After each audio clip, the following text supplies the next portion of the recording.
Even as we face an economic crisis which demands our constant focus, forces of nature can also intervene in ways that create other crises to which we must respond, and respond urgently. For the people of North and South Dakota and Minnesota who live along rivers spilling over their banks, this is one such moment. Rivers and streams throughout the region have flooded or are at risk of flooding. The cities of Fargo and neighboring Moorhead are vulnerable as the waters of the Red River have risen. Thousands of homes and businesses are threatened. That's why on Tuesday I granted a major disaster declaration request for the state of North Dakota and ordered federal support into the region to help state and local officials respond to the flooding.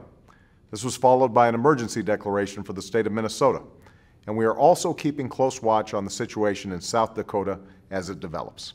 The Department of Homeland Security and the Federal Emergency Management Agency continue to coordinate the federal response. Homeland Security Secretary Janet Napolitano is helping to oversee federal efforts, and she remains in close contact with state officials. Acting FEMA Administrator Nancy Ward has been in the region since yesterday to meet with folks on the ground and survey the area herself. In addition, the U.S. Army Corps of Engineers is assisting in the emergency construction of levees. The Coast Guard is aiding in search and rescue efforts, while the Department of Defense is helping to move people and supplies. Members of the National Guard have been activated and are on the scene as well. Hospitals and nursing homes in the area are being evacuated, and residents in poor health or with special needs are being transported to higher ground. Teams from the Department of Health and Human Services are aiding in this work, and the Red Cross is in place to provide shelter and supplies for folks in need.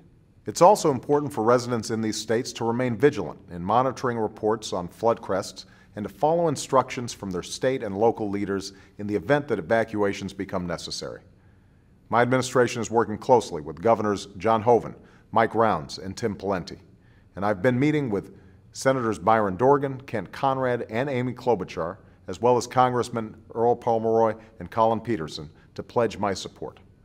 I'll continue to monitor the situation carefully.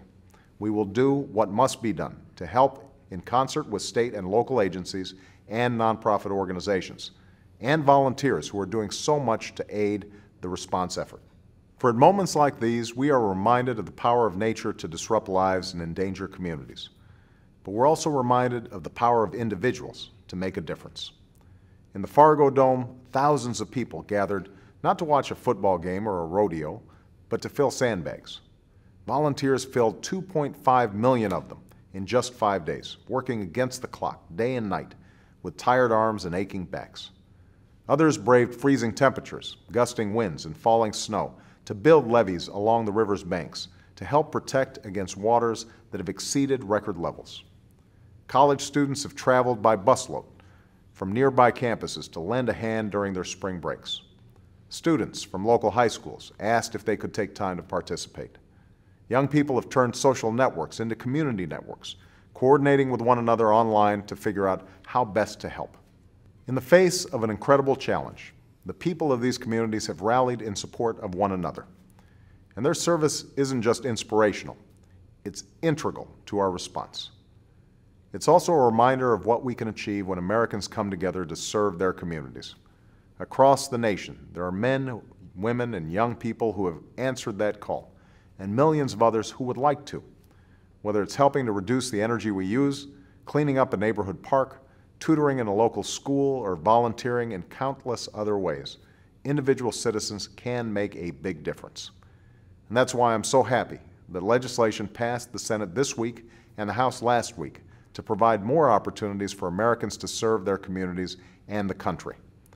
The bipartisan Senate bill was sponsored by Senator Orrin Hatch and Senator Ted Kennedy, leaders who embody the spirit of public service. And I'm looking forward to signing this important measure into law. In facing sudden crises or more stubborn challenges, the truth is we're all in this together, as neighbors and fellow citizens. That's what brought so many people to help North Dakota and Minnesota and other areas affected by this flooding. That's what draws people to volunteer in so many ways, serving our country here and on distant shores. Our thanks go out to them today, and to all who are working day and night to deal with the disaster. We send them our thoughts, our prayers, and our continued assistance in this difficult time. Thank you.